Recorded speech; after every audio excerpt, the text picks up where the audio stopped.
While Krishna and Balrama were passing this way, they saw a washerman and dyer of clothing. Krishna was pleased to ask him for some nice clothing. He also promised that if the washerman would deliver the nicest dyed cloth to him, the washerman would become very happy and all good fortune would be his. Krishna was not a beggar, nor was he in need of clothing, but by this request, he indicated that everyone should be ready to offer Krishna whatever he wants. That is the meaning of Krishna consciousness.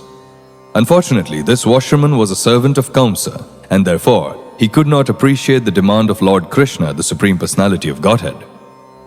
This is the effect of bad association. He could have immediately delivered the clothing to the Supreme Personality of Godhead, who promised him all good fortune. But being a servant of Kamsa, the sinful demon could not accept the offer. Instead of being pleased, he was very angry and refused the Lord's request, saying, "How is it that you are asking for clothing which is meant for the king?" The washerman then began to instruct Krishna and Balrama. "My dear boys, in the future don't be so impudent as to ask for things that belong to the king. Otherwise, you will be punished by the government men. They will arrest you and punish you, and you will be in difficulty. I have practical experience of this fact.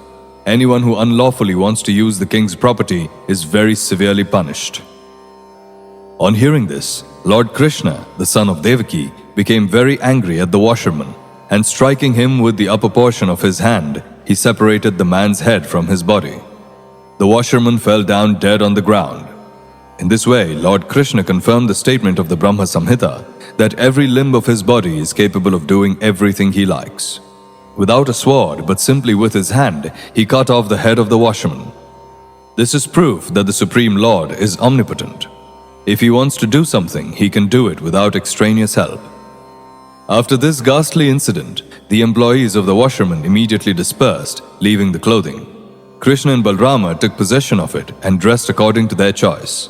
The rest of the clothes were offered to the cowherd boys, who also used them as they desired. What they did not use remained there.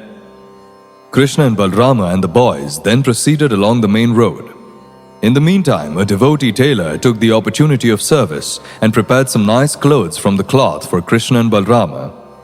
Thus, being very nicely attired, Krishna and Balrama looked like elephants dressed with colored clothing on the full moon day or the dark moon day. Krishna was very much pleased with the tailor and gave him the benediction of Sarupya Mukti, which means that after leaving this body, he would be liberated and would attain a four-handed body exactly like that of Narayana in the Vaikuntha planets. Krishna also granted him that as long as he would live, he would earn sufficient opulence to be able to enjoy sense gratification.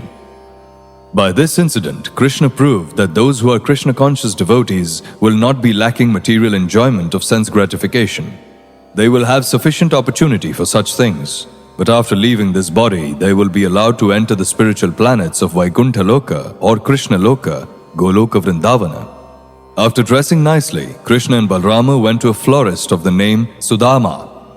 As soon as they reached the precinct of his house, the florist immediately came out and with great devotion fell down on his face to offer his respectful obeisances. He offered a nice seat to Krishna and Balrama and asked his assistant to bring out flowers, betel nuts and pulp of chandana. The florist's welcome greatly satisfied the Lord. The florist very humbly and submissively offered his prayers to the Lord, saying, "My dear Lord, because you have come to my place, I think all my forefathers and all my worshipable superiors are pleased and delivered.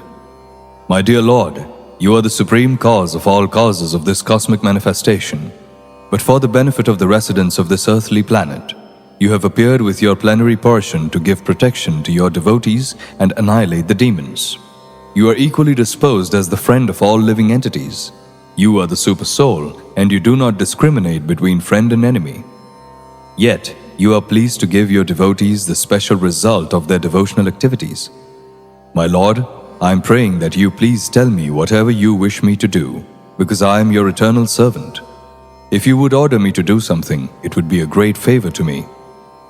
The florist, Sudama, was greatly pleased within his heart by seeing Krishna and Balrama in his place, and thus, as his choicest desire, he made 2 exquisite garlands of various flowers and presented them to the Lord. Krishna and Balrama were very much pleased with this sincere service, and Krishna offered the florist his salutation and benedictions, which he is always prepared to bestow upon the surrendered souls. When the florist was offered benedictions, he begged from the Lord that he might remain his eternal servant in devotional service, and by such service to do good to all living creatures.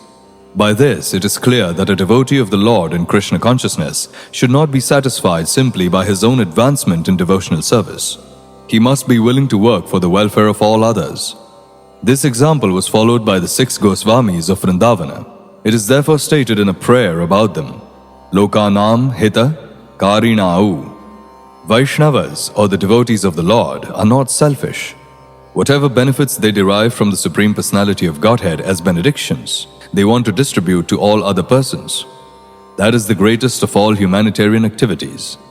Being satisfied with the florist, Lord Krishna not only gave him whatever benedictions he wanted, but over and above that, he offered him all material opulences, family prosperity, a long duration of life, and whatever else his heart desired within the material world.